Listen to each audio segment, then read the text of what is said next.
BRTA অফিসে দালালদের মাধ্যমে গ্রাহকদের হয়রানি এবং সেবা প্রদানে অনিয়ম, দুর্নীতি এবং সেবা প্রদানের নামে ঘুষ আদায় সংক্রান্তে আজকে আমরা একটা এনফোর্সমেন্ট অভিযান পরিচালনা করতেছি দুদক প্রধান কার্যালয়ের নির্দেশে। আজকে এখানে আসছি। এসে প্রথমে আমরা আশেপাশে কিছু কম্পিউটারের দোকান আছে, অভিযোগের বর্ণনা ছিল যে কম্পিউটারের কিছু দোকানদার তারা দালাল, তারা গ্রাহকদের কাছ থেকে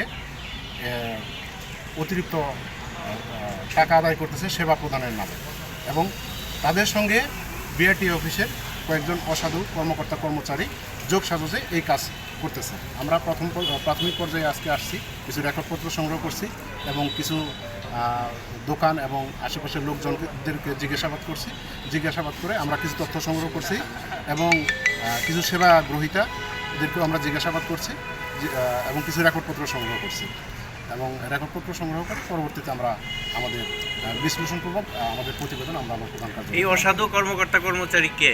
আপনারা কি নাম টাম পাইছেন? আমরা আগে একজন এডি ছিল, কি নাম ওনার? উনি নাই, নাদির নামে একজন এবং রুহুল আমিন নামে একজন এখানে কর্মরত আছে, মোটরযান পরিদর্শক। তাদের নাম বলছে অনেকেই। এটাই আমরা প্রাথমিক পর্যায়ে পেয়েছি। তাদেরকে কি এখানে এসে পান নাই না? এডি সাহেবকে আমরা পাই নাই, উনি যত সম্ভব অতিরিক্ত দায়িত্বে এখানে আছে।